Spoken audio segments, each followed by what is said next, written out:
Olá pessoal, esse é o podcast das áreas contaminadas. Eu sou Marcos Tanaka Riz, sejam bem-vindos. A trilha sonora é dos escalafobéticos Mauro Tanaka e Guilherme Durão, @azalatosampa e @guilherme.durão.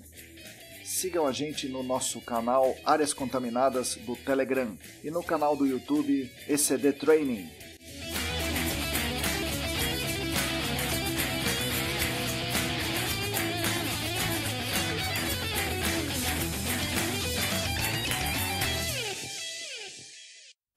Olá pessoal, muito obrigado por acompanhar o nosso podcast. No episódio de hoje eu converso com meu amigo Diego Jorge da Silva. O Diego é engenheiro ambiental e, assim como eu, é formado na gloriosa Unesp Sorocaba.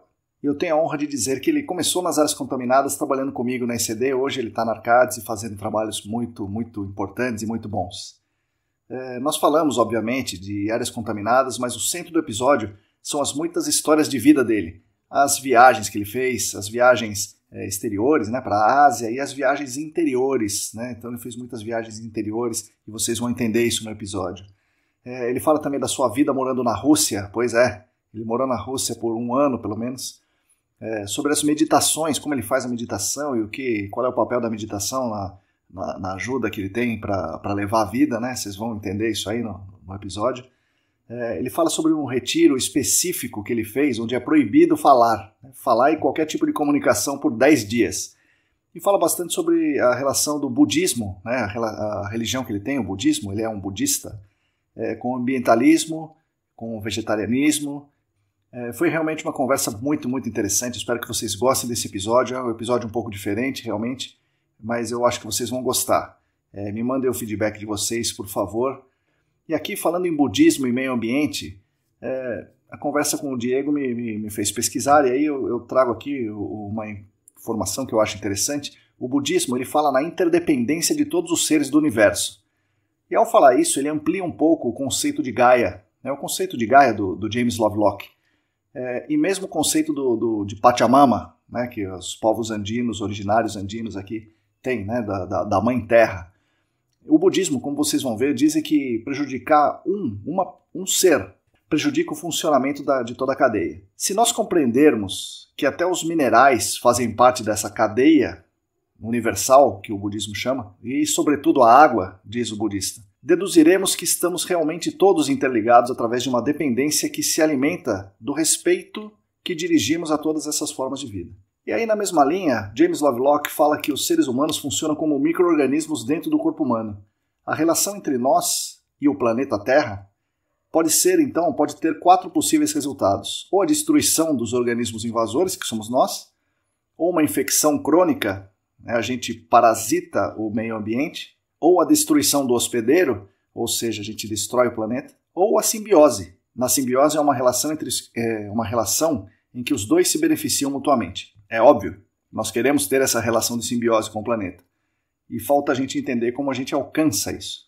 E aí temos o budismo, tem a teoria de Gaia, que vão na mesma linha, e finalizamos com o conceito do bem viver. Eu tenho falado aqui do conceito do bem viver. Bem viver é o conceito de comunidade, onde ninguém pode vencer se o seu vizinho não ganha. Portanto, é um conceito eminentemente cooperativo. Já o nosso sistema econômico, infelizmente, se baseia na liberdade individual, né? Mas na maior parte das vezes essa liberdade é conseguida pela negação do outro e pela competição, pela lei do mais forte. E o mundo cada vez nos mostra que não há saída sem cooperação, então nós temos que nos voltar mais para o bem viver com uma saída. Isso está relacionado aí com essa teoria do bem viver, mas também com outras teorias aqui citadas, a teoria Gaia e a teoria do budismo. Tá? Bom, eu agradeço aqui novamente as mensagens que eu tenho recebido. Uma delas, eu recebi essa semana, me deixou bem contente, porque ela me fez refletir um pouco sobre a investigação e como eu tenho que dar as mensagens de modo mais rápido, mais claro, né, e me fazer compreender, porque é interessante, né? Não que eu seja o dono da verdade, mas eu tenho que emitir a minha opinião. E é importante que eu seja solicitado a emitir minha opinião, isso é um negócio que me deixa contente mesmo. A pessoa me fez assim: ouço algumas pessoas associarem determinação de resultados analíticos com métodos diretos e relacionarem técnicas de alta resolução com métodos indiretos. Ele continua assim: no documento do ITRC estão classificados como Direct Sensing tanto as técnicas semi-quantitativas, aí, o MIP, o OIP, etc., como as análises que permitem uma avaliação quantitativa das amostras em alta resolução. Aí no documento do ITRC tem o WCSS, Whole Core Soil Sampling, que eu chamo aqui de amostragem de solo do perfil completo, e cita especificamente o Waterloo APS. O cara pergunta dizendo assim, conclui a pergunta dizendo: acho que o conceito que está por trás dessa classificação é que, embora não sejam análises quantitativas, o MIP, por exemplo, faria uma leitura exatamente no ponto desejado. Então essa é a pergunta que me fez refletir. Gostei muito da pergunta. A minha resposta é a seguinte: eu concordo que há um erro na interpretação das pessoas. Técnicas de alta resolução não são obrigatoriamente métodos indiretos. Então vou repetir, técnica de alta resolução não é método indireto. Mas eu discordo da avaliação sobre o erro. Na minha interpretação, essa interpretação eu faço baseada no CLUIN, né, na EPA, alta resolução não se resume a ferramentas de tempo real. Então isso está confuso ainda para muita gente. Muita gente acha que alta resolução é aquela ferramenta que te dá dado em tempo real, e não é isso. Tá? Alta resolução é avaliar em escala adequada a interação do contaminante com o meio físico. A minha avaliação, o erro das pessoas, elas se equivocam ao considerar que alta resolução é somente usar ferramentas que são não quantitativas. E, na minha opinião também, o ITRC veio para tentar acabar um pouco, diminuir um pouco essa dúvida, pelo menos, e ao considerar o Waterloo APS e o WCSS como alta resolução, que são realmente. O MIP, como OIP, é uma medida não quantitativa de tendência onde está a maior massa. Mas nem o MIP, nem o OIP, nem ninguém dispensa a obtenção do dado quantitativo. Esse dado quantitativo também deve ser tomado em alta resolução. E aí o MIP, como vocês ouviram no episódio do Átila, ele carrega consigo incertezas na exata profundidade da ocorrência da anomalia que ele está medindo. Além disso, tem uma diferença decorrente da posição. O MIP e a amostragem de solo não podem ser feitas no mesmo exato ponto. Então não dá para dizer que basta fazer uma varredura com o MIP, depois ir lá na profundidade exata que o MIP falou e coletar uma amostra de solo, porque existe um erro na posição vertical daquela contaminação. No momento da amostragem de solo, você deve fazer novamente uma varredura e isso, por si só, vai ser uma investigação de alta resolução. Enfim, essa é a minha opinião sobre a investigação de alta resolução e a diferença entre ferramentas de tempo real e ferramentas quantitativas, tá? Você é obrigado a usar as ferramentas quantitativas, você tem que usar essas ferramentas quantitativas. As ferramentas de tempo real você pode usar também, isso pode te ajudar, tá? Mas você não pode ignorar as ferramentas quantitativas. Só um último parênteses aqui, a ferramenta quantitativa, a amostra, tem que ser coletada certa, tá? Não vai ser com trado manual com lavagem ou no espiral do rolo que você vai coletar uma amostra representativa. Muito bem, por fim aqui, eu tive essa semana algumas sugestões para conseguir os financiamentos para os nossos canais e para manter o conteúdo gratuito. E eu gostei das ideias. Teve ideia de financiamento coletivo, como Catarse, Apoia-se, PicPay. Teve ideia de patrocínio, né, de eu pedir patrocínio para as empresas do nosso mercado. Tive ideias de procurar financiamento via algum projeto como o Instituto Serrapilheira. Então, agradeço as ideias, vou amadurecer isso daí e vou pensar melhor. E estou querendo ideias. Por favor, se alguém souber de alguma coisa, por favor, me mande. Eu realmente preciso fazer alguma coisa nesse sentido aí, tá bom? Bom, aproveito para agradecer todo mundo que nos acompanha em nossos canais aqui no podcast, no YouTube, na newsletter, no Telegram, ou de alguma forma interage com a gente. Por favor, me mande as mensagens, me mandem críticas, me mandem sugestões, me mandem opiniões. Tudo isso é muito bem-vindo. Eu agradeço muito. Então é isso. Obrigado por enquanto. Fiquem agora com as palavras do Diego Silva. Valeu! Bom dia, boa tarde, boa noite, pessoal. Hoje eu estou aqui no nosso episódio com o Diego, meu amigo Diego Silva, engenheiro ambiental da gloriosa Unesp Sorocaba. Diego, bom dia, boa noite, sei lá, boa tarde, boa madrugada. Como é que você está aí, tudo bem? Fala, Marcão. Tô ótimo, muito feliz aqui de participar dessa gravação com você e fiquei bem contente aí com o convite e vamos que vamos. Vamos começar falando de uma coisa que a gente vai colocar lá na frente de volta, mas tem a ver aqui com o podcast. A gente já se conhece há um bom tempo, você sempre teve uma dificuldade, da mesma forma que eu, dificuldade de comunicação. Então você não fala muito, né? Fica mais na sua. Uhum. Como é que você tem trabalhado isso nos últimos 5 anos aí que a gente não está mais convivendo, né? Como é que você tem trabalhado isso aí que você teve que melhorar essa sua questão, né? Eu tive que, na verdade, colocar a cara aí pra, pra bater, né? Tive que tentar perder o medo de falar, mas acho que algumas coisas ajudaram bastante, né? Primeiro, acho que a meditação me ajudou bastante a manter, tipo, a ansiedade no lugar e tal, e isso ajuda a fluir bastante. Eu aprendi a me preparar um pouco melhor, por exemplo, quando eu preciso fazer uma reunião, alguma coisa, ou alguma apresentação para o cliente, até para os chefes. Então, acho que essa preparação ajudou bastante. Na verdade, acho que é um conjunto de fatores, né? Então, eu comecei a me expor um pouco mais, comecei a tentar ah, a conversar com mais pessoas, pessoas diferentes. Então, acho que isso foi ajudando. Ainda falta muito para a perfeição, mas aos poucos a gente chega lá. Mas já é o suficiente para participar de um podcast, Opa, né, Diego? sim, sem dúvida. Já fiz minha meditação hoje, então tô tranquilo. Legal. Diego, então vamos falar disso daí, sua meditação, né? Então você está trazendo aí à tona o tema central desse episódio aqui, que nós vamos falar sobre questões mais espirituais, né? Eu sou um cara muito cético, né? Então eu Uhum, sou o cara da ciência e não tenho essa veia espiritual como muita gente tem, né? sim. Muita gente no nosso meio tem.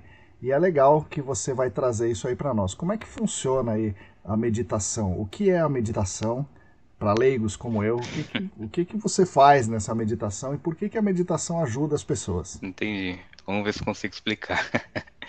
Eu comecei nesse mundo mais espiritual, da meditação, com um enfoque também um pouco, pô, mas será que funciona? Será que com aquela cabeça meio de engenheiro, né? Tipo, Será? daí. Cadê eu? Mas algo que me ajudou a perder um pouco esse preconceito que eu tinha foi. Tem muitos estudos, universidades muito renomadas falando dos benefícios da meditação. Então, e existem diversas formas de meditação, cada uma foca de um jeito diferente, cada uma veio de um lugar diferente. Eu gosto bastante do estilo budista, então basicamente o que eu sigo. E consiste basicamente em prestar atenção na respiração e usar na verdade a gente vem dessa atenção mais macro, né, de tudo que está acontecendo fora, e a gente vai Certo, tentando trazer a atenção para um ponto fixo, que é a respiração. Então, certo, basicamente, eu presto atenção na respiração, tanto no nariz, e daí depois eu vou tentando, em cada parte do corpo, entender se a respiração tem alguma influência nesse lugar. E isso, imagina, na nossa cabeça, tem até alguns textos indianos antigos que falam que a nossa mente é como se fosse um macaco pegando fogo, e tipo, no meio daquela bagunça toda. sei. E é um treino, tem que ter muita paciência para conseguir trazer a mente para esse estado um pouco mais calmo, mas faz muita diferença quando a gente consegue fazer isso. Você é um cara que a gente conversando fala que o Diego é um cara zen, né? Então, mas na verdade quer dizer que você é um cara mais elevado, mais espiritualizado, né? E como é que começou essa coisa? Foi já na faculdade, antes disso, ou depois que você estava trabalhando? Como é que foi isso? Quando eu era criança, isso já começou na verdade quando eu era criança, né? É, Por algum motivo eu sempre tive precisava responder algumas perguntas, aquelas mais filosóficas, né? Tipo, o que que eu tô fazendo aqui? Qual que é o certo. sentido da existência? E, tipo, Sei, sei. imagine uma criança, 9 anos, Pois é. fazendo essas perguntas. Aí eu lembro que meus pais, eles não tinham uma religião definida, e eles começaram a procurar igreja e tal, e foram batizados na igreja católica, e eu tava, desde pequenininho, tava lá tentando entender o que estava acontecendo, e aí Certo. comecei a estudar algumas coisas. Aí fiquei nisso durante um tempo, nesse estudo, com 9, 10 anos. Até hoje meu pai lembra com orgulho, né, que era tão pequenininho e puxava os terços na igreja. É. Mas daí eu fui crescendo um pouco, fui fazendo alguns questionamentos que não foram muito respondidos, talvez porque eu perguntei para as pessoas erradas, não sei. Daí eu comecei a desencanar um pouquinho, falei, vamos, deixa isso pra lá, depois eu vejo o que eu faço. Acho que com uns 14 anos mais ou menos eu comecei a praticar capoeira, e Certo, daí eu comecei, tinha alguma coisinha de umbanda, de candomblé, eu comecei a estudar isso também. Então foi certo. uma parte interessante também para entender uma outra vertente que é muito interessante também. Sim, Mas não segui muito naquela época. Aí, logo depois, eu tinha começado a trabalhar, né? Quando eu fiz Senai. Aí, depois, eu estava me preparando para entrar na faculdade, né? Estudando para o vestibular. E eu estava numa situação, assim, de ansiedade extrema. Então, certo. aquela época, tipo, eu não queria ir pro exército, mas o exército estava querendo me puxar de tudo quanto é jeito. Eu não queria, eu não sabia se eu ia conseguir entrar na faculdade, todo aquele estresse. Aí no final eu entrei na faculdade, mas o estresse continuou, né? Tipo, meu Sim, Deus claro, do céu, piorou, né? piorou.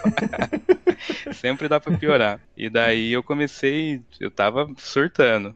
Aí minha mãe me pegou e levou no médico. Falei, cara, preciso dar um jeito disso aí, senão você vai explodir.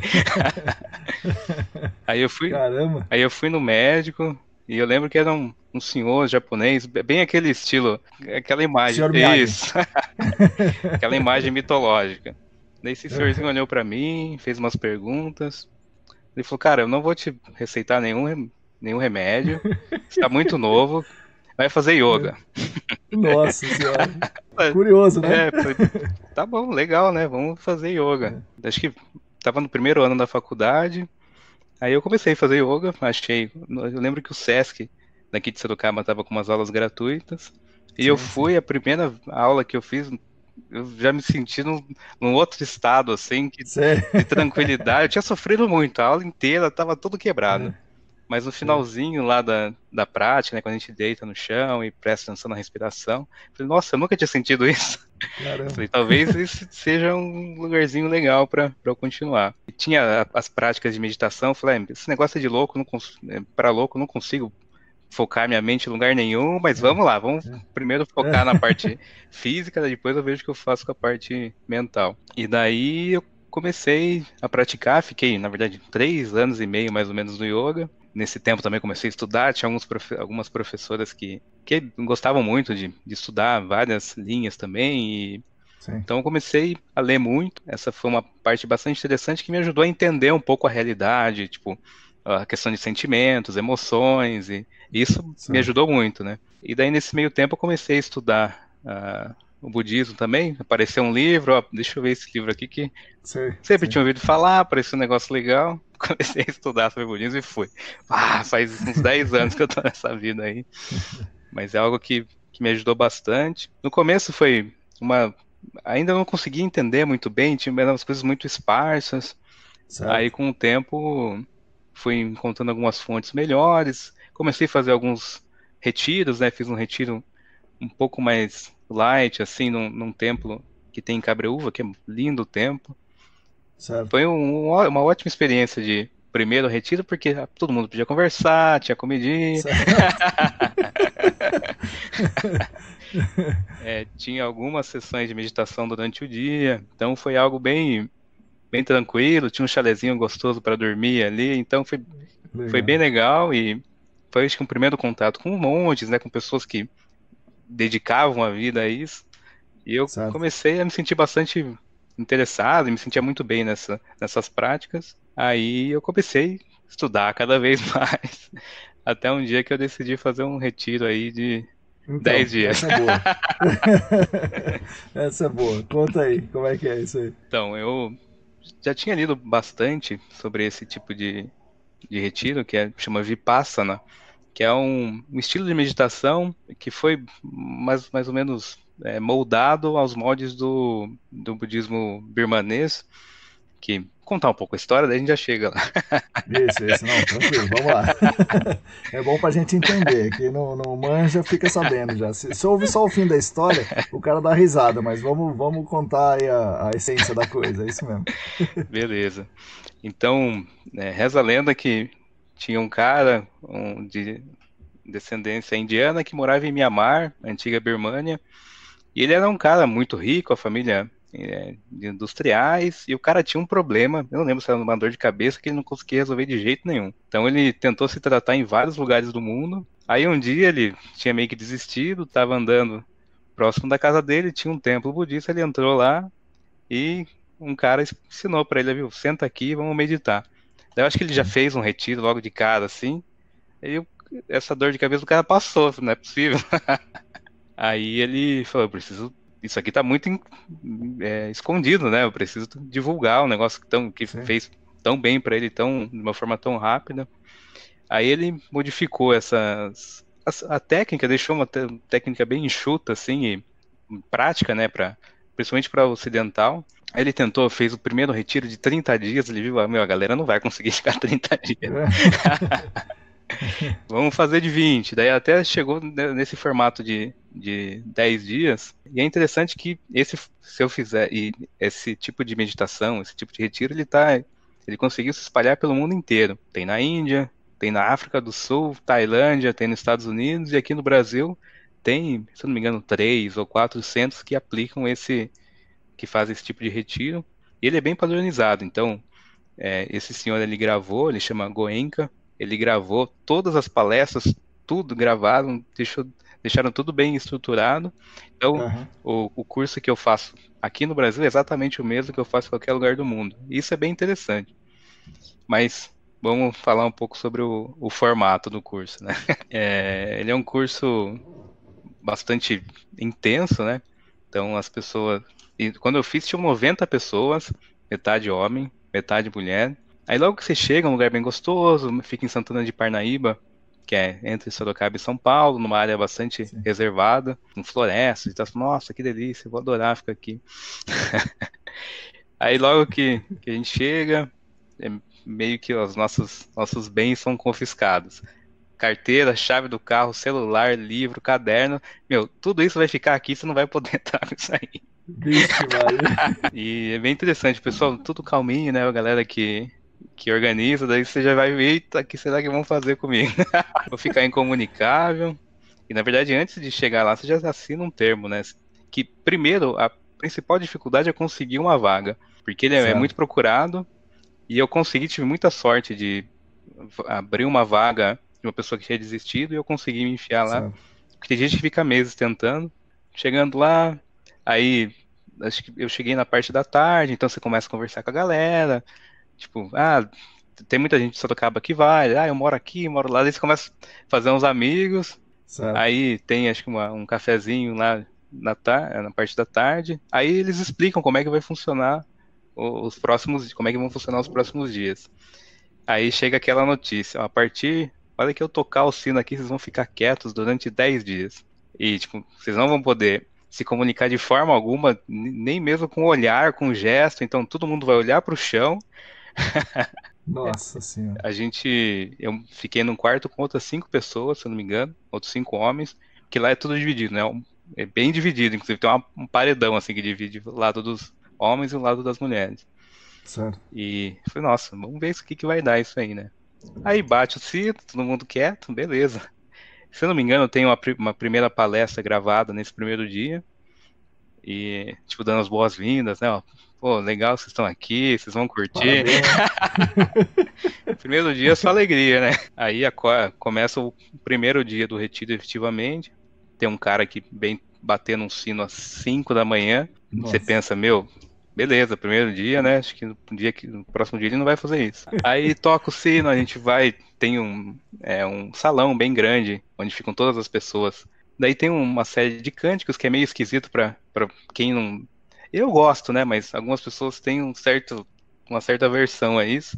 Certo. E é interessante. Daí, acho que é 1 hora mais ou menos de cântico, já começa bate o sininho lá pra gente comer, né, tomar o café da manhã. O café da manhã é bastante gostoso, mas todo mundo quietinho, todo mundo olhando pra frente, todo mundo lava o próprio prato, tipo, não tem, você se serve, você organiza o negócio, né? Tipo, você é Sim. responsável por você e por todas as pessoas que estão lá. Daí, depois, acho que tem uma meia hora de descanso e começa a pauleira. Então, tipo, primeira meditação do dia. O curso, os 3 primeiros dias são focados em um tipo de técnica e o restante em outro tipo de técnica. E é muito comum a gente ouvir falar que no terceiro dia muita galera quer desistir. Sim. Eles falar, beleza, né? Vamos ver como é que é. Daí o primeiro dia, então você foca a atenção na respiração. Aí 5 minutos, fala, meu Deus, vai ser difícil. Meia hora, aí acabou a primeira hora. Pô, beleza, tá tranquilo. Daí uma meia hora também para dar uma volta. Daí tem algumas sessões de meditação que você pode fazer no seu quarto, mas tem algumas obrigatórias. Você tem que estar lá no, Sei, nesse. pra ver se você tá lá mesmo, né? Tá se dedicando. Que tem aquele migué que todo mundo já tá ligado. Ah, não, eu vou meditar, mas vou meditar deitado. Pode parar com isso, Isso. levanta, moleque, você vai lá.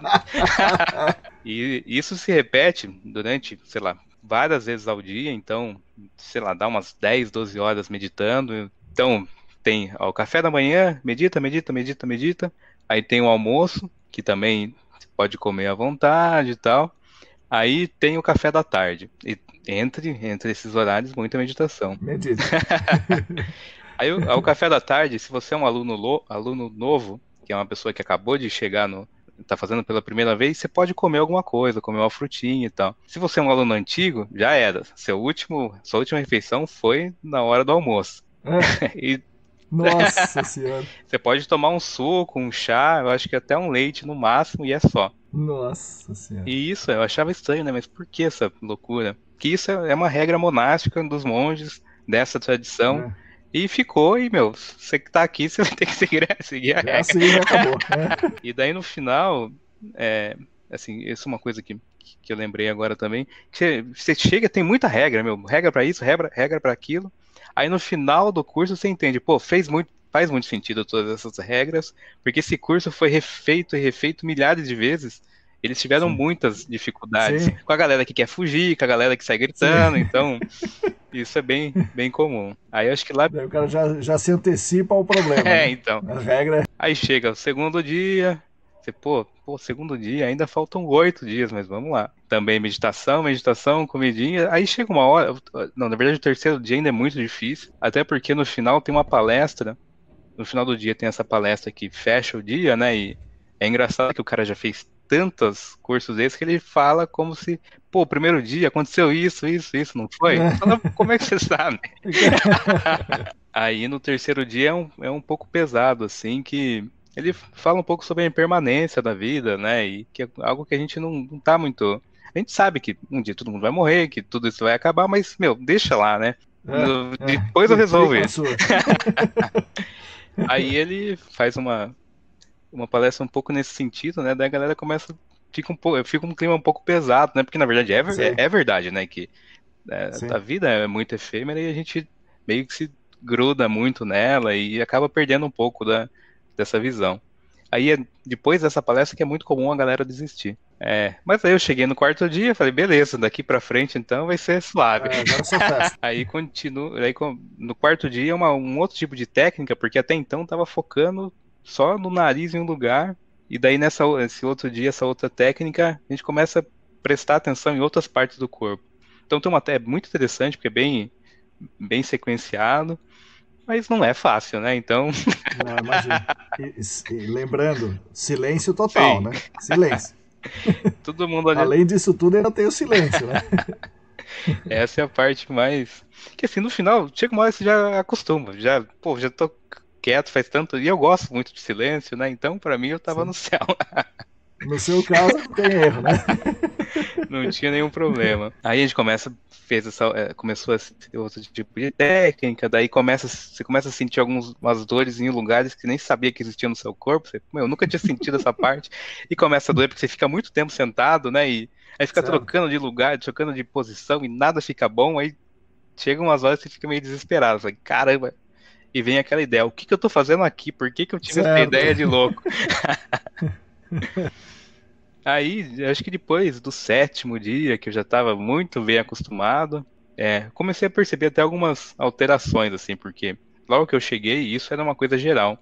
A galera comia Sim. muita comida, porque acho que todo mundo chegou meio Sim. acelerado no ritmo do dia a dia. Aí a quantidade de comida, ela vai consumindo, ela despenca muito e É mesmo? Caramba. Você come só um pouquinho, já tá satisfeito. É. Mas isso, quando a galera volta a falar no último dia, a quantidade de comida é estrondosa, né? Então você vê o quanto de energia que a gente gasta com pensamento, com Sim. fala. Mas a partir do sétimo dia eu comecei a ter algumas experiências bem legais, assim, até de uma meditação mais profunda. Aconteceram algumas coisas que, isso eu já li em alguns casos, eu nunca tinha lido antes de ter acontecido comigo, mas eu vi que é bem Certo. comum por alguns minutos, talvez não seja minutos porque você perde um pouco a noção do Certo. tempo, mas durante um período a sua respiração é praticamente imperceptível. Eu acho que a mente, os pensamentos estão tão nivelados ali, tão tranquilos que o seu corpo não precisa nem de muito oxigênio. E Sim. obviamente a primeira vez que aconteceu comigo foi pronto, eu vou morrer aqui. Aí comecei, Já pensou? aí eu começo a puxar o ar e tal. Mas isso depois, na segunda vez que aconteceu, eu falei, já aconteceu, então já tô ligado que logo, logo o Sim. corpo vai. Ah, isso aí é assim, né? Aí eu percebia que minha mente estava muito tranquila. Aí daqui a pouco aparecia um pensamento, eu escutava um som, eu sentia uma batida um pouco mais forte do coração.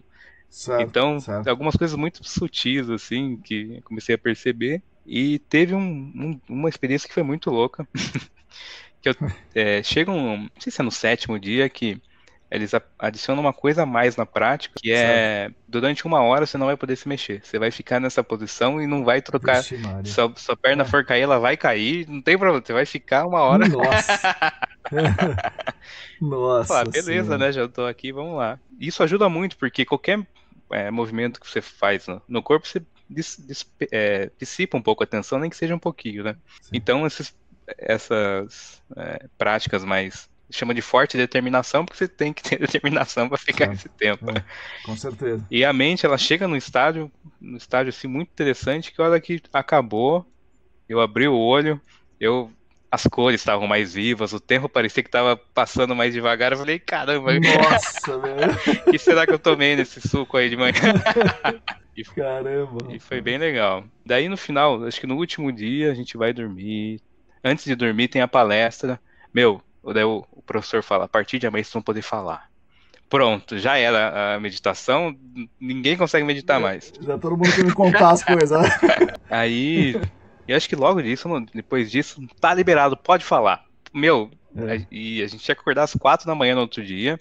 A galera é. ficou falando você não tinha que ver a alegria da galera falar, né? Porque todo mundo queria falar o que tinha acontecido e teve algumas pessoas, sempre tem algumas pessoas que passam por um processo muito profundo de chorar. Tem algumas pessoas que Certo. saem gritando realmente, vocês são tudo louco, não sei o que vocês estão fazendo aqui, vão embora Sim. essa porcaria.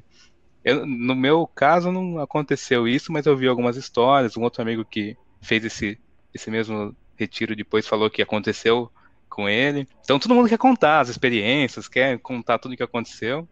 E aí que você conhece, Nossa senhora. tipo, um grupo muito diverso, assim, tem médico, tem, tipo, artista, tem surfista, tem de tudo ali, né? Tem os engenheiros perdidos, nossa, é um grupo bem diverso, é bem interessante. E cada um foi lá por um motivo, né? Mas no final tem algumas pessoas que eu converso até hoje dessa época, e é bem interessante. Até porque você faz uns amigos meio, tipo, ninguém pode conversar, ninguém pode comunicar de nenhuma forma. Mas acho que a galera já começa a pegar o seu ritmo, o seu Acho jeito. que sim. Você É. entra junto no mesmo ritmo, então com as 5 pessoas que estavam no meu quarto, a gente acordava na mesma hora. Então, tipo, onde um tava todo mundo junto. E é bem interessante porque aí você começa a prestar atenção durante essas conversas. Pô, teve um dia que eu escutei tal coisa. Daí o cara, você realmente nesse dia teve jogo do Corinthians, não sei aonde. E, tipo, o cara tava meditando, mas ele escutou. Mas tava pensando no Corinthians.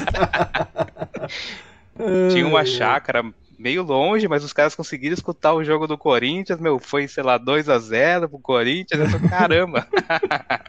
Até isso, nossa. Então, os sentidos ficam meio aguçados, assim, é bem interessante É, passar por uma experiência meio completamente diferente, né, da sim, realidade, sim. e foi bem legal, nossa. Tentei refazer esse curso, mas exige uma certa preparação, não consegui Com fazer. certeza. Com certeza. Nossa senhora.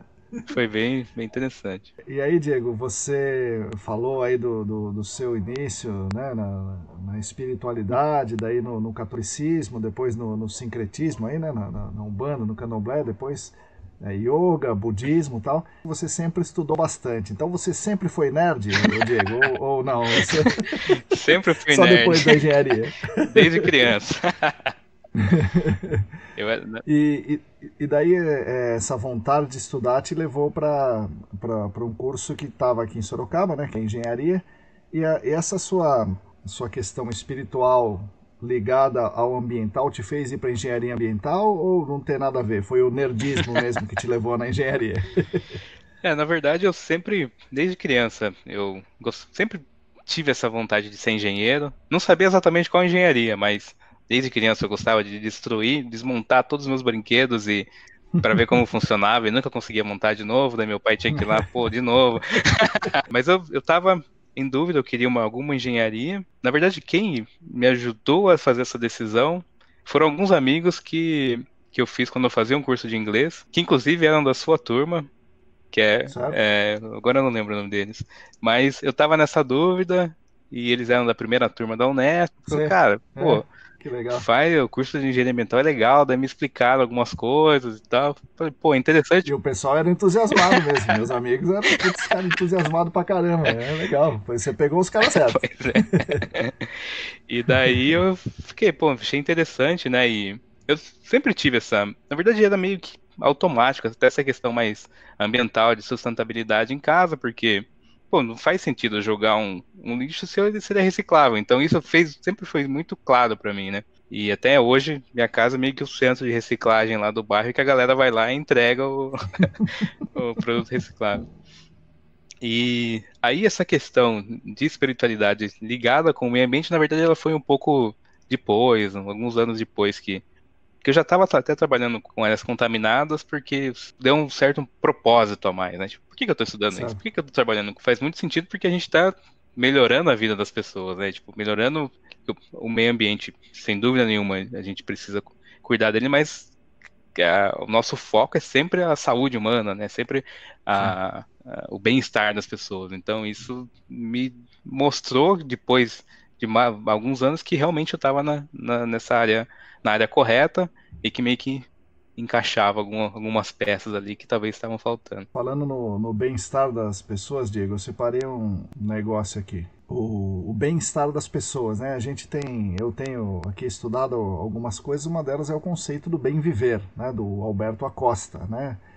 O bem viver como a economia dano, o decrescimento, muitas outras coisas se baseiam na crítica ao consumo, da mesma forma que o budismo faz, né? Então Uhum, ele critica a acumulação, a acumulação é o cerne do capitalismo, né?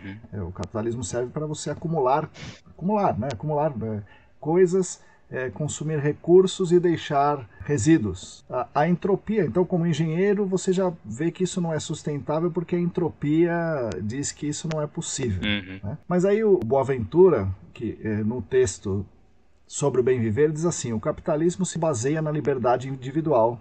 E na maior parte das vezes, essa liberdade individual é conseguida pela negação do outro e pela competição. E o bem viver seria é um conceito, né, de comunidade onde ninguém pode vencer se seu vizinho não ganha. Portanto, o bem viver é cooperativo. Eu digo isso como eu estudo jogos cooperativos, né, uhum. estudei, né? E como é que você vê isso na perspectiva do budista? Uhum. Né? O budismo tem uma raiz muito forte no ambientalismo. Então, como é que é essa questão do bem viver, da não acumulação, da cooperação, como é que você entende isso? Beleza. Eu vou dar um passo um pouco atrás para explicar um pouco qual que é a visão budista, né, da realidade. Isso eu vou tentar, obviamente, porque é algo muito complexo. E Sim. daí como isso se encaixa, né? O Buda, contar um pouquinho da história dele, ele era um cara que nasceu numa família muito rica, né? O pai dele era um governante de uma área lá do norte da Índia. Ele sempre teve tudo, até nos textos mais antigos ele conta, tinha um palácio para o inverno, um palácio para a época chuvosa, um outro palácio para o verão, tinha gente me abanando, me trazendo comida, e toda aquela abundância. E o pai dele tinha sido consultado por acho que alguns monges, eu não lembro exatamente, contaram para o pai dele que ele tinha duas opções no mundo do filho dele. Ou ele ia ser um monarca que ia governar uma parte muito grande da Índia, ou ele ia largar tudo e ser um grande professor. Aí o pai dele ficou com medo, né? Falou, eu quero que ele vire. Ô louco, né? Tá maluco? Vou perder essa. Aí ele meio que prendeu o Buda dentro desse reino dele, e o Buda nunca tinha visto nada fora daquilo, né? É meio difícil da gente acreditar nisso, mas enfim, essa é a história. Aí um dia o Buda tava meio de saco cheio e falou, cara, quero ver o que tá lá fora, né? Meu pai fala que é tudo lindo, bonito, mas e aí? Aí ele conversa lá com o amigo dele e tal. Cara, vamos sair daqui, você me esconde aqui. A gente vai dar um rolê. Aí quando ele sai, ele vê que o mundo lá fora não é exatamente aquilo que tipo, existia, né, dentro das fortalezas. Aí ele vê, é um momento que é chamado de os três mensageiros de vida. E o que são esses três mensageiros? É doença, velhice e morte. Então ele vê essas três, ele vê um doente, ele vê um velho, ele vê um cadáver. E isso são coisas que ele nunca tinha visto antes. Porque Certo, o pai dele escondia isso dele. certo. E aí tem um bônus que ele viu um cara meio que saindo que era um monge que tinha largado tudo e estava procurando entender o que estava acontecendo na vida aí. Aí foram 6 anos o mito do herói, né? Já vem toda a ideia de Certo, Joseph certo. Campbell e ele Sim. vai para cá, vai para lá, daí Acha um mentor isso, né, toda essa os história. desafios, arma mágica e tal. E assim vai, e daí ele teve vários professores, daí cada um ensinava um negócio um pouco mais avançado para ele, ele nunca conseguia chegar naquela resposta. E daí ele começou a ter algumas práticas muito ascéticas, né? Parou de comer, ele comia muito pouco durante o dia, até um dia que ele quase morreu. Ele falou, cara, não tá certo, minha mente tá uma bagunça, eu preciso organizar a minha vida daqui para frente, porque não dá. Aí ele teve os insights dele, ficou numa árvore, ele falou, eu só vou sair daqui enquanto eu não atingi a iluminação, aí você imagina, né? Daí tem raios, trovões, aquele furacão, tudo pra tirar o cara de lá. Aí ele chega, consegue atingir essa iluminação, só que é muito difícil dele explicar isso para as pessoas, né? Aí Certo. ele vai, pensa um pouquinho e pronto. Acho que eu vou conseguir passar pelo menos tentar passar o que eu aprendi.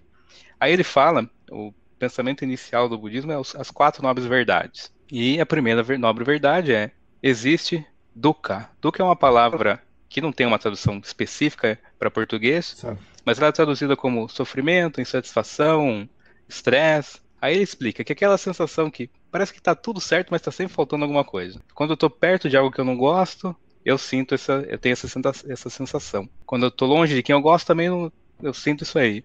Quando eu quero algo e não consigo, eu sinto essa insatisfação. E quando eu consigo, eu sinto. Pô, então é o caminho meio sem volta.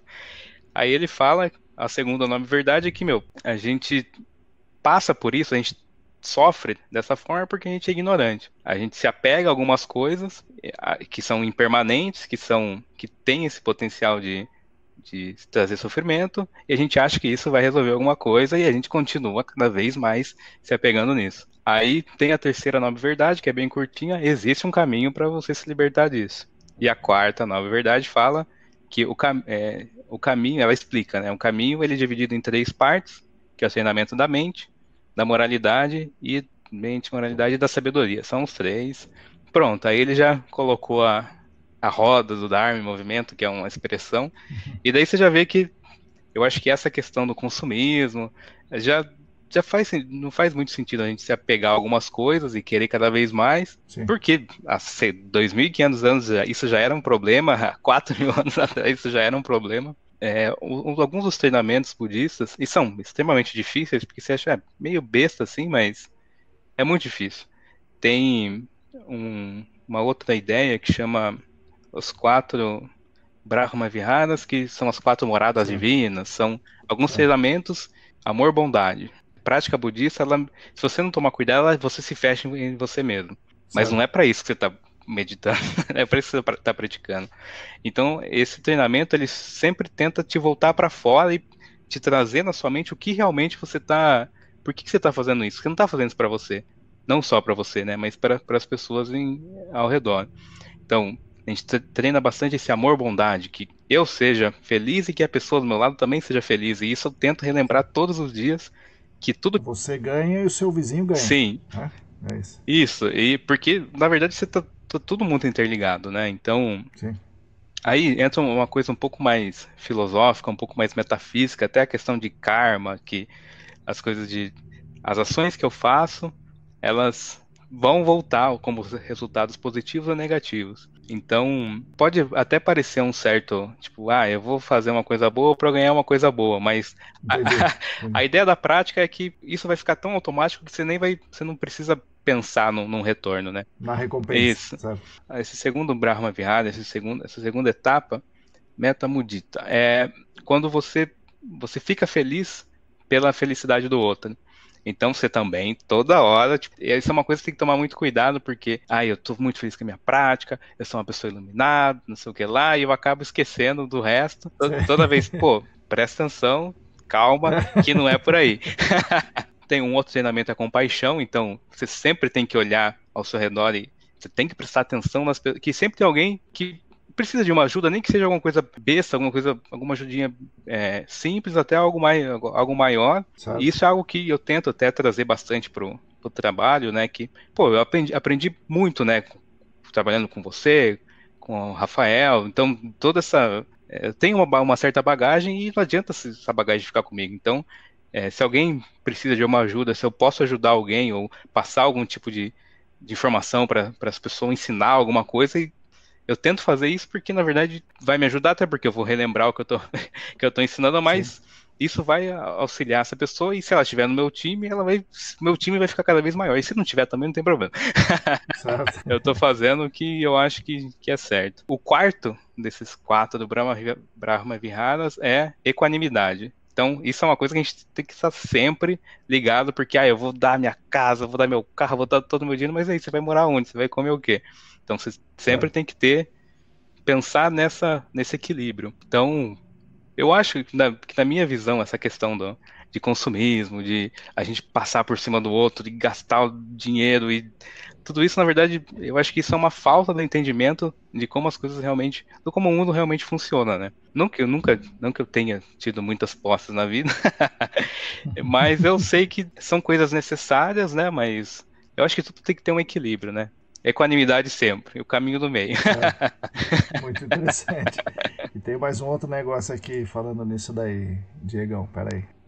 Então, tá aqui. Eu vi agora recentemente que, segundo os ensinamentos budistas, há uma interdependência muito próxima entre o meio ambiente natural e os seres sencientes que nele habitam. Muito bem, isso também, além do budismo, isso tem reflexo, tem eco na hipótese Gaia, no Ubuntu da África, no Pachamama, né, que é aqui dos Andes. E você acha que isso está realmente interligado? Ou cada um pensou da sua forma? Como é que essa história aí do ambiente natural, os seres sencientes, tem a ver com a teoria de Gaia ou não? Isso eu acho bastante interessante, até puxando um pouco para trás para Joseph Campbell, que às vezes a mesma ideia ela aparece em vários lugares diferentes do mundo, e Sim. uma das explicações é o tal do inconsciente coletivo, né, e tal. Sim. E eu realmente acho que tudo está interligado, até porque se a gente for pensar lá no Big Bang, no início tudo era tipo Tava interligado mesmo. era um ponto. A gente estava todo mundo na mesma salada, né? Aí teve a expansão do universo e vários mundos, vários universos, que o budismo também fala, muitos universos, a gente tem muita coisa que a gente não consegue enxergar. Então, eu acho que isso para mim faz muito sentido, né? Tudo está interligado porque, por exemplo, o que a gente está vendo na pandemia agora. Durante um tempo, quando a galera, principalmente no começo, que estava um pouco assustada com os efeitos, né, do Covid, agora a galera já meio que deixou um pouco de lado. Deixou pra lá. Você vê a rápida mudança que teve em alguns sistemas naturais, por exemplo, em Veneza, tipo, sei lá, golfinhos Sim. voltaram para lá. Eu estava até conversando com um monge daqui de Sorocaba, que até a questão de vibração, algumas pessoas, não sei da onde, qual instituto, conseguiu sentir a vibração do solo, né? Que antes estava todo mundo na rua aí com carro, com todo mundo andando, e com essa tranquilidade que a Sim. pandemia, entre aspas, trouxe, né? Até isso que é uma coisa muito, muito pequena de ser medida, mas conseguiu ser medida. Então, e eu acho que até essa pandemia, em geral, ela foi causada por toda essa loucura, essa correria, que eu imagino, eu vejo como uma resposta natural, né, da própria Terra no momento de estresse.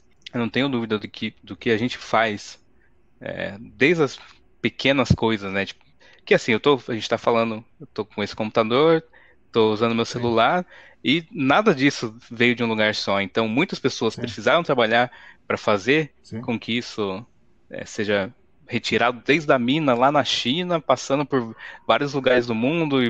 Então, a gente, talvez há muitos anos atrás, da época do descobrimento, até antes, as coisas eram muito menos interligadas, mas agora a gente não existe uma forma de se ver eu fora do todo, né? Eu faço parte desse todo. É bastante interessante a gente fazer essa análise. A roupa que eu tô usando não foi eu que fiz e veio de Sim. um lugar aqui, a tinta veio de outro lugar. É Então, o tempo de uma pessoa, né? De sim, uma ou mais pessoas, o tempo de uma pessoa, o trabalho, né? E dos recursos naturais, né? sim. E quais recursos foram usados para fazer essa roupa, é isso mesmo.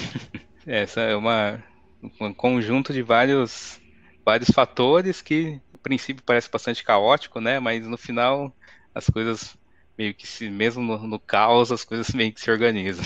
E outra coisa, Diego, você é vegetariano também. Sim. Por causa do budismo ou também pelo budismo? Como é que é? Você já era vegetariano? Qual veio primeiro?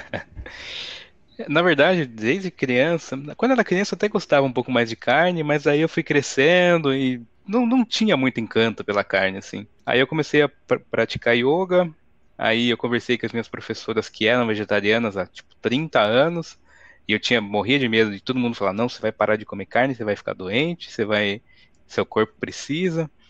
Aí Sim, eu comecei a ler um livro que, se não me engano, chama Autoperfeição com Hatha Yoga, que é de um professor Hermógenes, que é um professor de yoga muito famoso aqui no Brasil. E ele fala, tipo, mostra alguns estudos falando bastante sobre o vegetarianismo. E eu falei, olha, acho que dá para sobreviver. certo. Aí isso foi lá por 2009, mais ou menos. E pelo visto dá para Dá, sobreviver, né, Diego? faz tempo, vai fazer 11 anos. Eu lembro, o dia foi, acho que dia 25 de setembro de 2009. Mais ou menos essa É. data que é próximo do aniversário do meu pai. E eu falei pra minha mãe, mãe, eu não quero mais comer carne. E eu lembro que a última coisa que eu comi foi um frango, que eu já não gostava. Eu falei, pô, não vou comer mais. Aí eu deixei minha mãe meio louca, né? Porque, pô, de 11 anos atrás, Agora lascou, né? O que eu vou fazer, né? hoje ainda tem bastante opção. Tá muito mais fácil, É, né? Mas naquela época, minha sim. mãe teve que se virar um pouco. Deixa eu te perguntar uma outra coisa nessa história do vegetarianismo aqui. Aí, Diego, então, dentro do vegetarianismo, você certamente estudou pra caramba, como tudo, né? Eu vi o negócio da FAO, né, daquele órgão das Nações Unidas para alimentação, né? E eles estimam que, além de tudo, né, a gente gasta 16 vezes mais água para produzir o mesmo quilo, né, de proteína de carne comparado à proteína vegetal. Já que você estudou tanto, conta algumas coisas aí do vegetarianismo aí nessa linha aí do engenheiro aí das... É interessante porque tem toda essa questão de quantos litros de água para fazer tipo a soja que vai virar ração para gado que vai para Sim. fora e depois a gente vai comprar carne e voltar e você imagina, eu não lembro muito essa questão de números, mas você imagina toda essa volta e É todo entropia, né? A entropia vai aumentando, vai né? virando. A bagunça vai ficando cada vez maior. E até a questão de proteína, a quantidade de proteína que tem nesse grão que virou ração para o boi, depois a gente vai comer. Ela já era uma quantidade muito boa, que até é maior do que aquela peça de carne que eu vou trazer. Tem toda essa questão da emissão de metano, Sim, dos animais, né? Tipo, dos criadores. Na verdade, uma coisa que pega muito para mim é essa questão do sofrimento, né?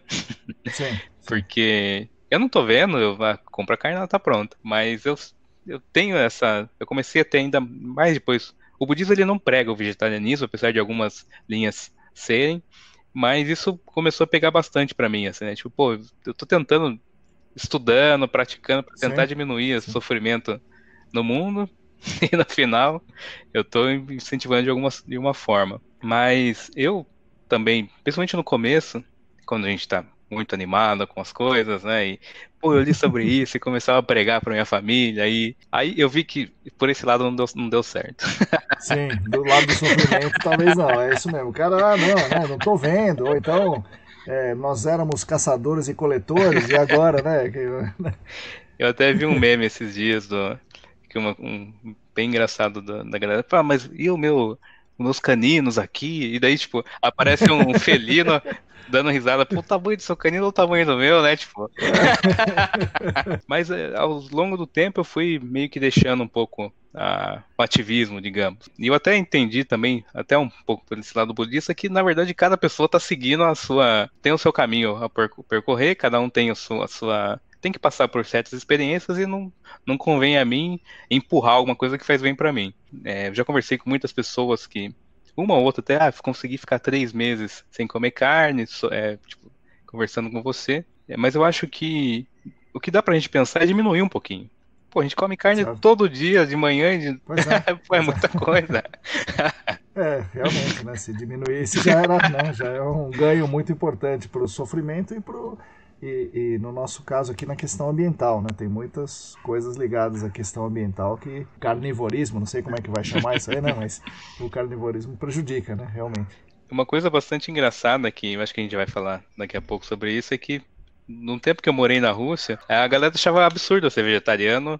E tipo, eu achava absurdo, pô, vocês comem carne 2 vezes por semana, o que vocês estão falando?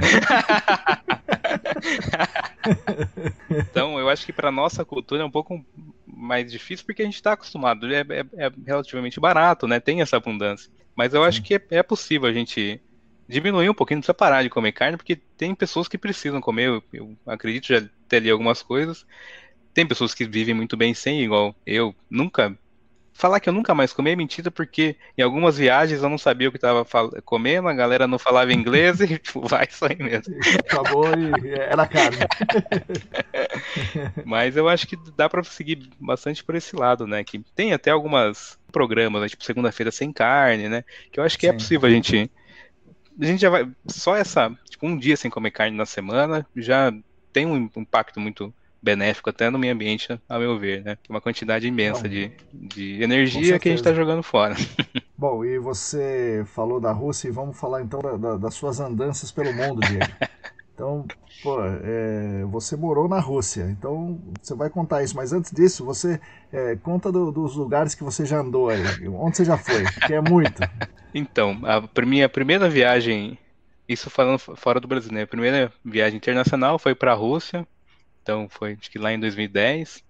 Aí eu visitei conheci vários aeroportos lá pela Europa, Itália, Holanda, vários aeroportos, mas enfim. Aí lá na Rússia eu conheci vários lugares, tipo Moscou, São Petersburgo, aqueles lugares que eu sempre quis ir na vida e quando você chega assim, meu Deus. Nossa, né? Tive fiz um pequeno passeio na Turquia também, fiquei alguns dias lá. Foi bem interessante, quero voltar, mas ainda não consegui. Alguns anos atrás, uns 4 anos atrás, mais ou menos, eu fiz um mochilão. Teve um momento na minha vida que eu falei, eu preciso pensar o que eu quero fazer, não sei se eu viro monge, se eu... sei lá. Aí eu... Se eu vou ser engenheiro, se eu vou ser monge... Aí, durante esse tempo, eu fiquei um tempo passeando pela Ásia, então Tailândia, Mianmar, Sri Lanka, Malásia, tava por ali, onde o vento levava, eu tava indo. Aí, mais recentemente, uns 2 anos atrás, eu dei um rolê na Argentina também, fui até próximo, acho que era Bolívia, uma parte mais ao norte lá. Então, vocês for ver, não foi em tantos lugares, mas foram lugares muito interessantes. Mas essa do onde o vento te levava que foi interessante, né? Foi.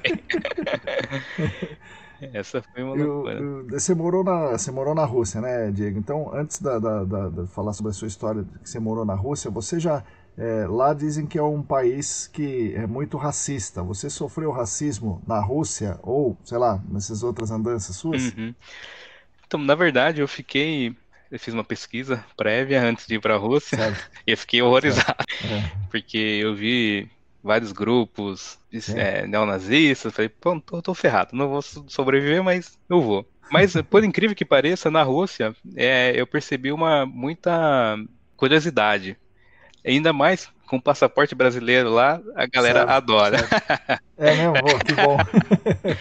Então, logo que eu cheguei, eu encontrei uma amiga que eu também tinha conhecido pela internet, daqui a pouco a gente vai chegar lá, e daí tirou foto, e falou, eu assisti um monte de novela, tipo, é bem interessante ser brasileiro nesses momentos, porque pelo menos, não sei como é que tá agora, né, mas naquela época tipo, o Brasil era muito bem visto como uma galera, pessoal muito gente boa, muito caloroso, então, até na região que eu morei mais pro sul da Rússia,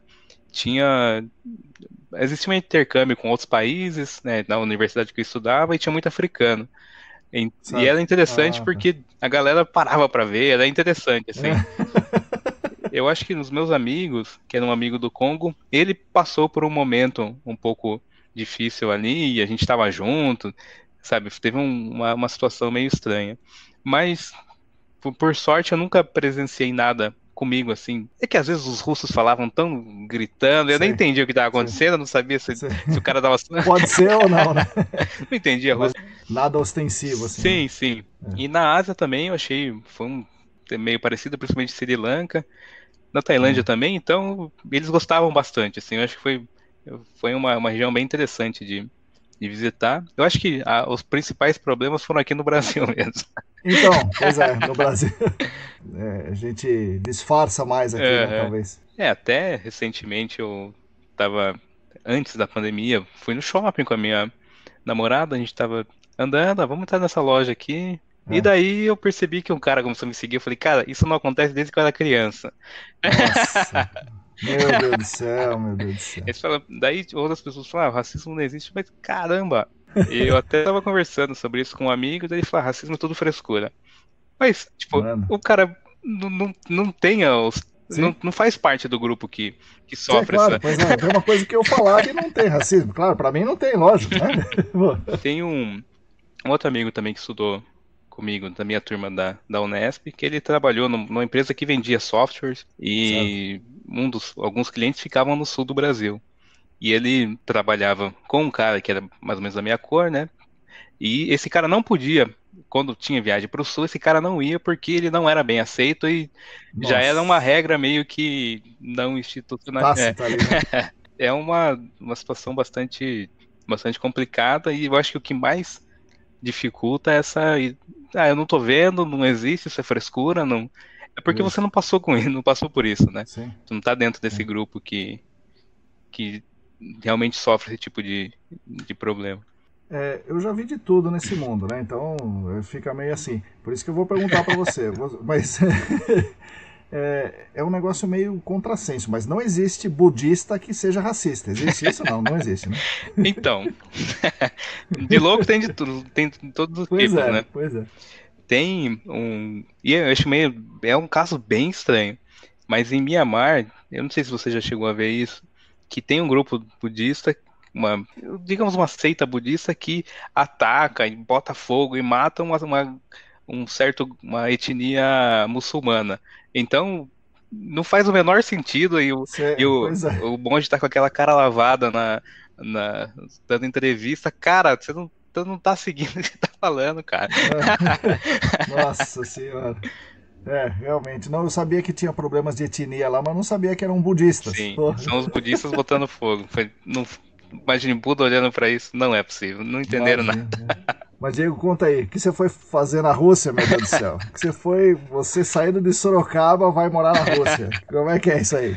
Vamos lá, essa história começa vários anos atrás. Falando que o curso de inglês que eu fiz, ele rendeu bastante. Me rendeu engenharia ambiental e me rendeu uns contatinhos lá.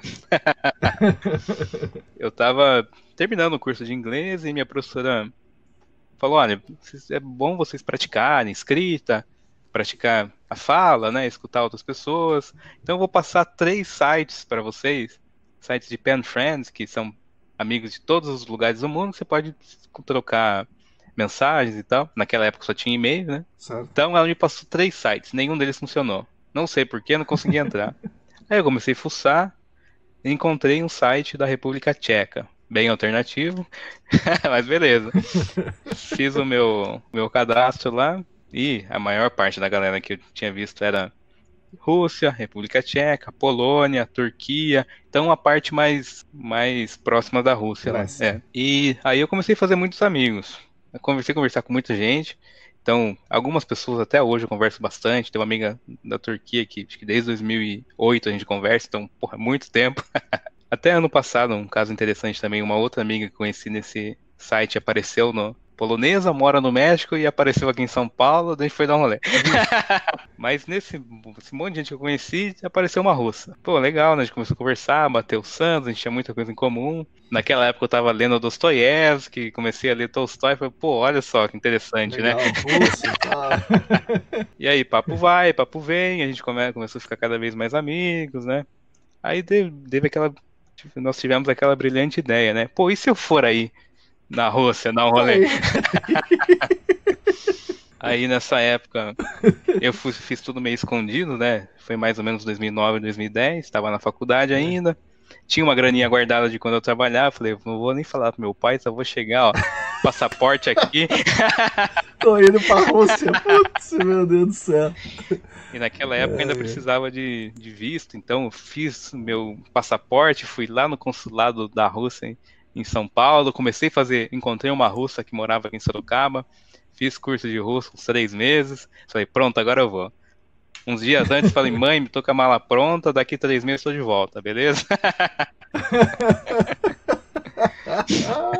Nossa senhora, meu Deus do céu. Aí eu cheguei, aquela viagem interminável, né, porque tem que fazer uma baldeação no Brasil, lá na Europa. Aí na Europa até Moscou. Aí em Moscou eu encontrei uma outra amiga que eu tinha conhecido pelo mesmo site. Aí ela me ajudou e tal, me colocou no outro avião que ia vir pro sul da Rússia. Chama Krasnodar, essa região. Aí eu saí de São Paulo, aqui de Sorocaba, tava 35 graus em dezembro, e eu cheguei lá com menos 20 em Moscou, né? Nunca tinha visto neve. Cheguei no aeroporto, foi muito engraçado, né? Você vê uma pessoa que você conversa. Fazia um ano que eu conversava com ela pela internet e ver a pessoa em tamanho real, assim. Aí a gente começou a namorar, aí eu fiquei 3 meses na casa dela, né? Aproveitei as férias da faculdade. Tem umas histórias engraçadas que a mãe dela é tipo tenente-coronel da polícia russa. Nossa senhora! Meu Deus do céu! Aí eu cheguei, ó, legal, prazer, sou o Diego. Brasil! Tô namorando sua filha, vou ficar aqui na sua casa, tudo bem? Demorou pra conseguir. Eu digo, eu falei que você tinha dificuldade de comunicação, mas, pô, depois dessa daí, meu Deus do céu, né? Não tem dificuldade nenhuma, pô.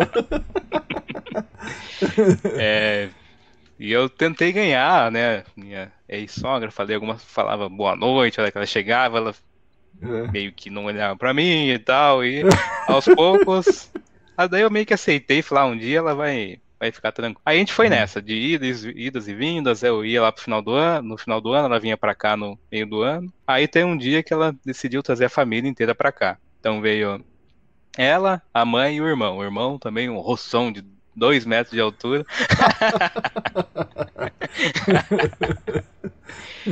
E daí eles vieram pro Brasil e adoraram. E eram, tipo, a gente foi, lembra até um dia que a gente foi numa feira com uma amiga da minha mãe, e eles eram todo mundo que queria tirar foto, e foi aquela bagunça. E daí a partir disso a minha ex-sogra começou, pô, o carinha é legal, né? O país é legal, vamos ficar mais de boa. Aí isso foi acho que em 2011, em 2013 a gente decidiu, cara, não aguento mais esse vai e volta. Terminei a faculdade, ela também terminou a dela, vamos dar um jeito nisso aí. A gente teve aquela brilhante ideia, vamos nos casar. Aí, pô, mas a gente vai morar lá na Rússia, vai morar aqui no Brasil, as coisas no Brasil naquela época estavam andando bem, falou, vamos morar aqui no Brasil, que vai ser mais fácil para ela arrumar emprego aqui também. Aí a gente casou, começou a morar junto e tal. Aí as coisas estavam indo bem, ela trabalhava numa escola de inglês aqui, até um dia que entraram no nosso apartamento e roubaram o apartamento. Aí ela falou, cara, chega, não quero mais ficar nesse país, essa loucura, eu vou embora. Daí eu falei, pô, vou ter que ir embora também, né? Ela veio pra cá, vou embora também. Aí eu tive aquela brilhante ideia de largar tudo aqui, falei, vou pra Rússia, arrumei as malas, deixei procuração com meu pai, se dá alguma coisa se resolve, eu deixei tudo pronto, a casa e fui. Aí eu comecei a estudar russo, eu queria um dos planos era fazer mestrado lá, então entrei numa universidade lá de Krasnodar. Aí é aquela coisa interessante, né? Porque é uma escola, você vai, eu fiz um curso preparatório para o mestrado. Só que o curso preparatório para aprender russo era em russo. Certo. Interessante. Então, imagina, né? E foi bem interessante porque tinha gente de vários países, então, galera do Congo, tinha um pessoal do Oriente Médio, do Egito, da Síria, então era um país, era um grupo bastante diverso, assim, né? Certo. Tem uma amiga da Venezuela que a gente conversa até hoje também. Então, foi aos trancos e barrancos, fui meio que estudando, aprendendo o russo, fiz uma revisão de umas matérias lá, de biologia, química, para aprender as coisas em russo, porque eu queria fazer Certo. mestrado, né? E enquanto isso, eu ainda trabalhava para essa empresa aqui no Brasil, então estava tudo ótimo, né? Estudava de manhã, trabalhava de noite, tinha uma graninha ali, mas aí a gente começou a brigar muito e já viu, começou a não dar certo. Eu já eu comecei a dar uma sondada no mercado de trabalho lá, não, para engenheiro ambiental não estava muito bom. Sim. Sim. Aí a gente chega, depois de muita treta, muita briga, ó, eu acho melhor a gente, ó, já deu, foi bem legal, mas chega. Sim. Aí eu, Mas isso você morou lá quanto tempo? Um ano? sim, essa última vez foi 1 ano e fora os meses que eu passei lá nas Certo. viagens. Mas foi uma experiência interessante. E você aprendeu a falar russo e você sabe ler o cirílico, o alfabeto cirílico, não? Reza a lenda que sim. Eu Legal. tinha um plano que, meu, eu vou fazer esse curso, eu tenho um livro do Dostoiévski em russo. É. Eu vou fazer Sei, esse sei, curso sei. e vou ler esse livro. Nossa, não É. consegui passar da primeira página, Não, não dá, né? mas até hoje ainda eu converso um pouco com eles lá e converso em russo. Então, tento manter o mínimo Sim, funcional assim, mas eu consegui me virar. Agora já faz sim. um tempinho já comecei a perder, mas eu consigo ler, escuto entendo alguma coisa. Ô Diego, e bom, e daí nesse, pô, tem um monte de coisa, né? É, o budista, o vegetariano, e morou na Rússia e tal. Mas aí como é que você cai? Você tá lá na Unesp e você cai para áreas contaminadas. Você começou lá com a gente lá na E ICD, certo? O que você fazia lá na ICD e o que aconteceu para você ser esse cara da Arcades hoje, um cara importante nas áreas contaminadas? quem dera. Pô, essa foi o início em áreas contaminadas foi com o pé direito, né? Tava 2012, naquela época de estágio, comecei a estagiar na ECD. Eu tinha ouvido falar, cara, o que você vai ver aqui, você não vai ver em lugar nenhum, né? Tipo, isso aqui é o. Pô, legal, né? Vamos ver como é que é. E eu trabalhava basicamente com amostragem em baixa vazão. Então, Certo. tive uns campinhos aí meio malucos, mas foi bem interessante. E era principalmente amostragem de baixa vazão, mas também acompanhei instalação de poço, amostragem de solo. Então, todas as coisas que você e o Charles inventavam, eu estava ali, queria ver como é que era. E para mim, o início, nossa, o mercado inteiro deve ser assim, né? Porque, pô, o cara tá usando uma máquina, tem liner, tem um PID aqui, É isso, né? não tem erro.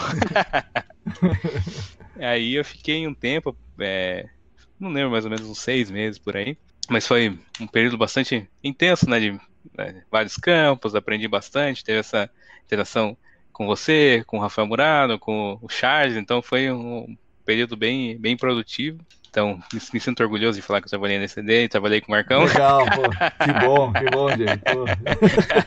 E de ter começado lá porque, pô, comecei certo, né? Legal. Aí, depois disso, eu saí da ECD, me formei e comecei a trabalhar numa consultoria aqui em Sorocaba, que era uma consultoria trabalhava com licenciamento ambiental de forma geral, né? Industrial, Certo. outorga de direito de uso de recursos hídricos. E eu também trabalhava muito com licenciamento de obras rodoviárias, que eu gostava bastante. Mas até aí, muito pouca coisa relacionada a áreas contaminadas. No máximo, eu fazia uma vistoria ali, pô, tá caindo um óleo aqui desse, Certo. desse Certo. trator. Um negócio absurdo, né? Aí trabalhei basicamente com isso de 2012 até 2014, quando essa empresa teve a ideia de implementar um setor, né, de áreas contaminadas. E daí eu tive a sorte de novo que um dos parceiros foi a ECD, então a gente continuei aí fazendo do jeito certo. Sim. E foi outro período muito intenso, né? Porque tava tudo muito começando, então, e foi bastante interessante porque eu tive a oportunidade de fazer basicamente tudo, né? Sim. Nesses anos que eu passei nessas duas consultorias. Então, desde a avaliação preliminar, investigação confirmatória, detalhada em alta resolução, então, com várias técnicas, RCPTU e Inventadas também ali, né? Vamos inventar um negócio aqui, né? bora, vamos botar para funcionar. Então, passei muito tempo com o Charles no campo também, aprendi muito e hoje tenho uma saudade enorme de trabalhar com o Charles. E foi bem legal que também a gente implementou muita coisa, né, de modelagem matemática e a gente utilizava bastante software 3D para modelar pluma, então foi um período bastante intenso e tinha que aprender tudo muito rápido, né? Sim. Então isso foi bem legal. Aí, acho que lá por 2015 que aconteceu essa reviravolta, vou para a Rússia. Aí estava lá na Rússia, continuei trabalhando remotamente, né? Que aquela época era algo meio diferente, hoje a gente vê que. Sim, sim, sim. É. Aí eu voltei e o setor de áreas contaminadas dessa empresa estava saindo para formar uma outra empresa. E daí eu fui convidado, vamos trabalhar, continuar trabalhando, bora, vamos lá. Então, esse período foi bem interessante e também, novamente, fazendo desde proposta, montando escopo, indo para campo, fazendo relatório, fazendo desenho, instalando sistema de remediação, fazendo tudo. Vamos lá. Daí, acho que até 2018 eu fiquei nessa empresa, por alguns motivos eu decidi sair, e daí fiquei, acho que uma semana fora aí do mercado, comecei a trabalhar por indicação, um auxílio seu, comecei a trabalhar numa empresa em Santo André, aí eu fiquei acho que uns 2 meses lá mais ou menos, porque nesse meio tempo eu já tinha feito uma entrevista com o pessoal da Arcades e Certo. deu tudo certo. Então, em fevereiro de 2019, desde então eu tô lá. E, bom, conta aí. Não, e um detalhe importante que eu esqueci, que nesse meio tempo também eu fiz o curso do Senac, né, de remediação de áreas contaminadas. Foi até um curso, eu comecei meio que pelo final, né, não sabia se queria fazer hack ou fazer GAC, daí eu fiz a área a disciplina de projetos, aí no final eu gostei tanto de remediação, falei, não, quero fazer hack. Então acho que foi de 2017 a 2018, foi um período bem interessante também, e de ter mais contato, né, com outros profissionais da área, foi um período bem produtivo. Sim, foi um curso legal, uma turma legal que você fez, então foi bom. Sim, foi bem legal e conheci alguns das pessoas que trabalham comigo hoje, né, que são colegas de equipe, colegas de empresa. Então, foi bem produtivo.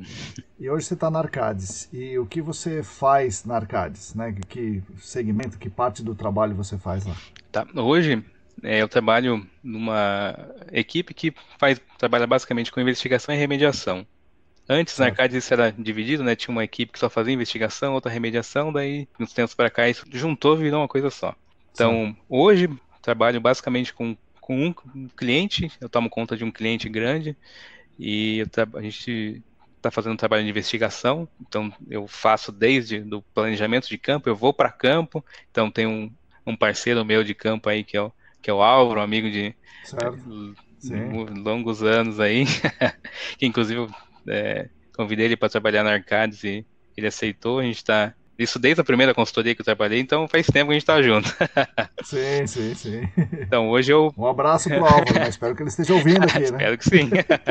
Hoje, basicamente, eu estou tomando conta, tocando o projeto junto com o coordenador do projeto, é claro, mas estou tocando a maior parte do projeto, né? Então tem desde a parte técnica, a parte financeira, a parte botar a mão na massa, fazer relatório, ter contato com o fornecedor, então fazer a coisa funcionar. E algo que eu gosto bastante e para mim acho que é muito interessante dessa questão de comunicação, porque se eu não me comunicar, eu tô ferrado. Sim, pois é, com certeza. Tem que botar a cara aí para bater. Já trabalhei em outros projetos um pouco menores, né, com remediação. Trabalhei um tempo, algumas semanas com o Fábio Minzon também, que foi um período bem interessante, bem rápido, né? Tem que fazer um monte de coisa, instalar sistema e tirar a bomba. Mas desde acho que de agosto do ano passado eu estou tomando conta desse projeto e é um projeto que toma muito tempo, então é isso que eu estou fazendo basicamente. E como é que é assim?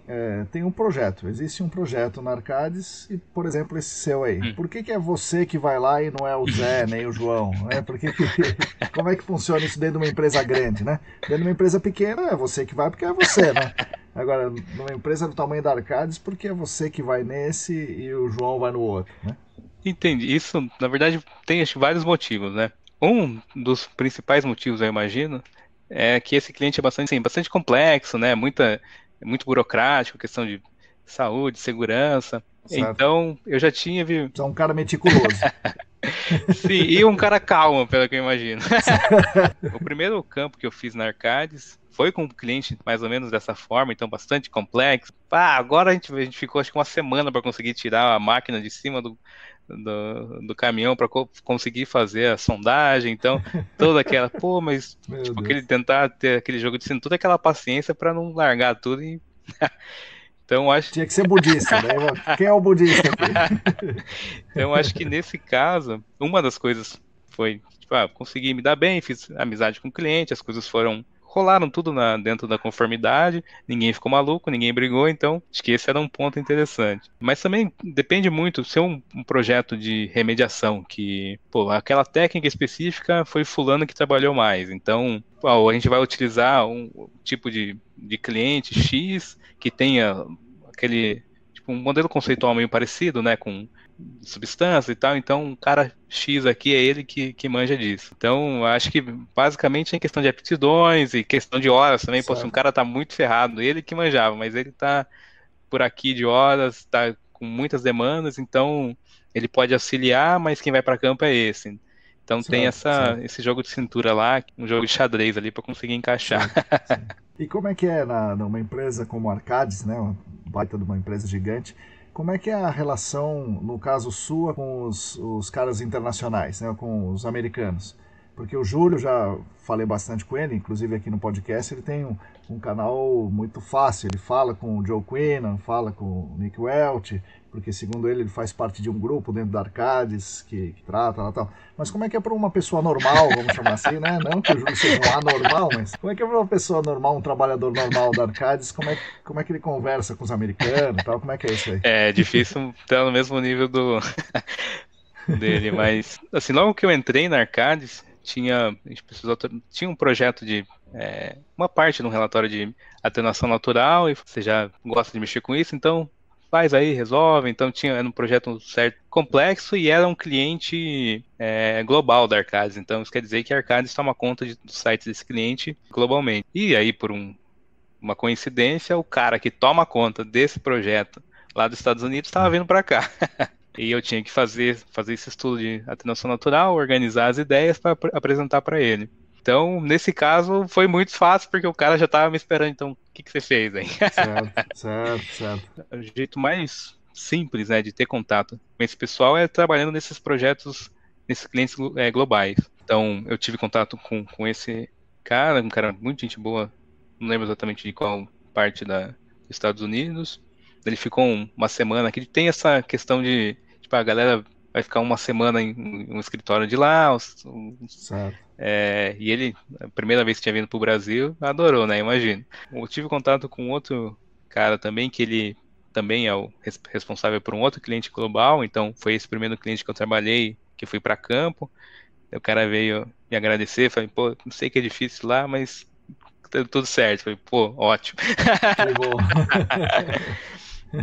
Mas principalmente com esse primeiro cara, ele era um dos caras também que encabeçavam essa comunidade de prática, né, de M&A, de atenuação natural. Então eu tive mais contato com ele, porque tem uns grupos, tem algumas reuniões onde são discutidos alguns temas.